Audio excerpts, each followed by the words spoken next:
नमस्कार दोस्तों, आज हम आपको लेकर चलेंगे आज की घटना जो 12 जून 2025 की उस दोपहर में है, जिसने केवल अहमदाबाद ही नहीं पूरे देश को झकझोर कर रख दिया। दोस्तों, एयर इंडिया की flight AI-171 Boeing 787 dream liner London के लिए रवाना हुई और कुछ ही मिनटों में एक भीषण हादसे का शिकार हो गए। दोस्तों, आज की इस वीडियो हम जानेंगे कि ये सब हुआ क्या क्या क्या रीजन हो सकते हैं और इसमें कितने लोगों की जान चली गई दोस्तों, और आखिरकार इस हादसे का जिम्मेदार कौन है। क्योंकि हर बार ये घटनाएं घटती हैं, हर बार कुछ लोग आते हैं, अपनी संभावना अपनी सहानुभूति दिखाते हैं और बस चले आते हैं।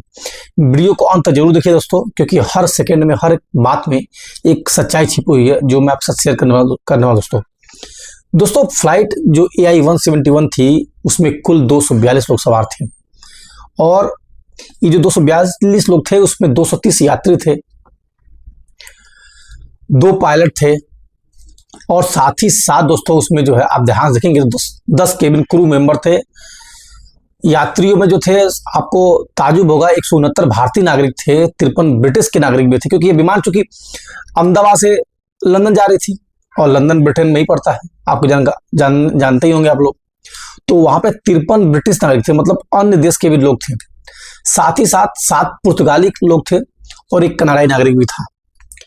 और खास बात यह थी दोस्तों कि इस फ्लाइट में गुजरात के पूर्व मुख्यमंत्री विजय रूपानी भी सवार थे, जो बहुत ही एक अच्छे इंसान थे, जिन्होंने गुजरात के मुख्यमंत्री के रूप में पूरे गुजरात की सेवा भी की, जिन्होंने बिजनेस क्लास में चेक इन किया था दोस्तों। और यात्री थे उसमें 215 इकोनॉमी क्लास थी और 15 बिजनेस क्लास के थे, मतलब 215 लोग थे वो इकोनॉमी क्लास के थे जो सिंपल होते हैं, और 15 इसमें बिजनेस क्लास के लोग थे, और 211 बच्चे भी इस फ्लाइट में थे। अब आप सोचेंगे कि जो पायलट थे वो अनुभवी थे कि नहीं थे। देखिए, इस क्रू जो मेंबर होते हैं, जो पायलट जहाज उड़ा रहे थे, उसमें 2 अनुभवी पायलट थे। कैप्टन सुमित सभरवाल था, जिनको 8200 घंटे का 8200 घंटे का पूरा उड़ान अनुभव था दोस्तों। साथ ही साथ एक फर्स्ट ऑफिसर क्लाइव कुंदर थे, जिनको 1100 घंटे का उड़ान अनुभव था दोस्तों। होता क्या है कि जो पायलट होते हैं उनके जो जहाज उड़ाते हैं उनके अनुभव के आधार पर उनको जज किया जाता है कि उनको कितना एक्सपीरियंस है। और फ्लाइट ने दोपहर लगभग 1:38 से लेकर के 1:39 के करीब में रनवे नंबर 23 था, वहां से टेक ऑफ किया। और टेक ऑफ करने कुछ ही सेकंड के बाद, मतलब सोचिए, जो फ्लाइट को अहमदाबाद से लंदन जाना था, मतलब इतनी डिस्टेंस की दूरी थी, वो कुछ सेकंड में, मतलब जैसे वो टेक ऑफ की, मतलब सब कुछ सही रहा होगा और टेक ऑफ की, उसके तुरंत 6 सेकंड के बाद पायलट ने एयर ट्रैफिक कंट्रोल को मेडे मतलब मेडे का मतलब होता है इमरजेंसी, जिसको बोलते हैं मेडे, ये एक इमरजेंसी कॉल दी।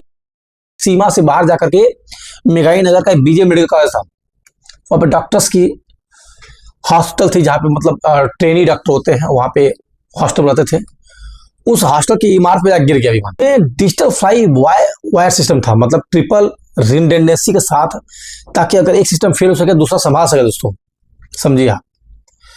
साथ ही साथ इसमें एडवांस फायर डिटेक्शन था, हर सेक्शन में स्मोक डिटेक्टर लगे हुए थे, ऑटोमेटिक फायर सप्रेशन सिस्टम था। हुआ है कि ड्रीम लाइनर जो है फेटल क्रैश हुआ, मतलब कि जहां पे किस लोगों की जान गई है।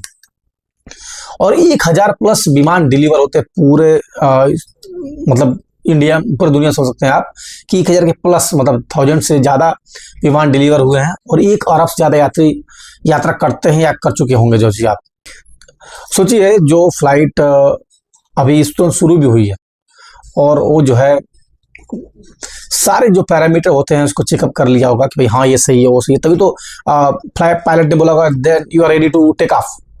और टेक ऑफ के दौरान में ही इंजन तकनीक खराबी आई दोस्तों, ऐसा सुनने में आ रहा है, जो भी मतलब शुरुआती जो चीज है। और सबसे बड़ी बात, सबसे बड़ी चीज उसमें बताया जा रहा है कि भारी फ्यूल लोड था, जो उसमें इंजन जहाज में जो फ्यूल भरा गया था बहुत ज्यादा था, उसने आग जो लगी थी, जब जाकर टकराया हो तो जो आग लगी उसको और भयानक बना दिया, मतलब बहुत विवश हो गया उसको।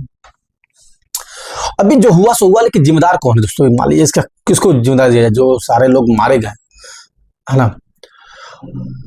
DGCA और AAIB की टीम ने शुरुआती रिपोर्ट में टेक्निकल फॉल्ट को मुख्य वजह बताया। भाई टेक्निकल फॉल्ट हो गया होगा, तो कुछ भी बोल सकते हैं, भाई टेक्निकल फॉल्ट हो गया, सिंपल सा वर्ड आता है टेक्निकल फॉल्ट करके दोस्तों।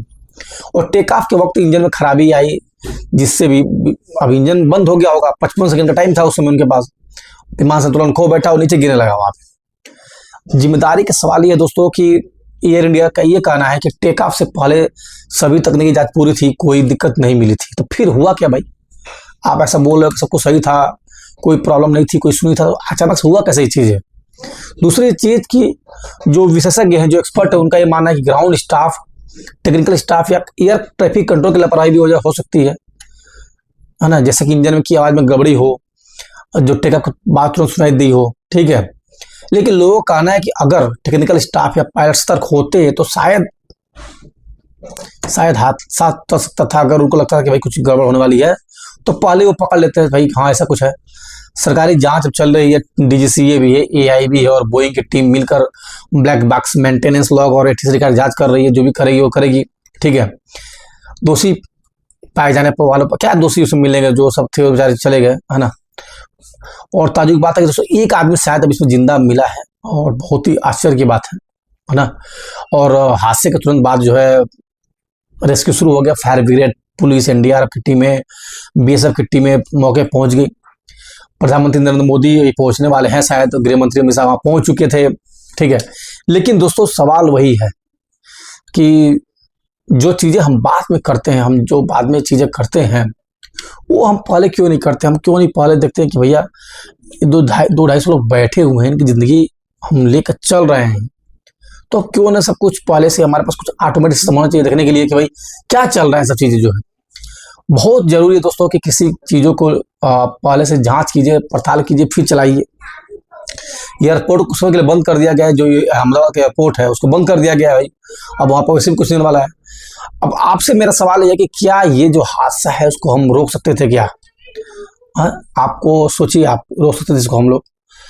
दोस्तों ड्रीमलाइनर जैसी हाईटेक फ्लाइट, अनुभवी पायलट और फिर भी इतना बड़ा हादसा, 242 लोगों में से शायद सिर्फ एक आदमी बचा हुआ है और जो आदमी बचा उसकी किस्मत थी, बच गया। लेकिन कहीं ना कहीं कुछ ना कुछ लापरवाही हुई होगी जो है, क्योंकि आप एक सेफ्टी के साथ जहाज उड़ाते हैं, बहुत सारे पैरामीटर होते हैं, जांच करते हैं। तो आपको क्या मानना है? टेक्निकल फॉल्ट हुई है, स्टाफ की गलती है, या सिस्टम में कोई बड़ी चूक है? कुछ चीजें जो इग्नोर किया गया है, मतलब जो उतने लोग थे उनकी जान से खिलवाड़ की गई है, ठीक है। कमेंट में मेरी राय जरूर बताएं दोस्तों। अगर आपको वीडियो जानकारी जो भी मैंने शेयर किया, बताया, आपको अच्छी लगी हो तो प्लीज करके लाइक करें, सब्सक्राइब करें, शेयर करें। साथ ही साथ दोस्तों भरपूर कमेंट कीजिए। उस वीडियो में और भी जानकारी होगी इस फ्लाइट की घटना के बारे में, वो भी आपका शेयर करूंगा मैं बाद में, जब थोड़ा जांच वगैरह हो जाती है अच्छे से पूरी वीडियो बनाऊंगा आपके लिए, ठीक है। तब तक जय हिंद, जय भारत।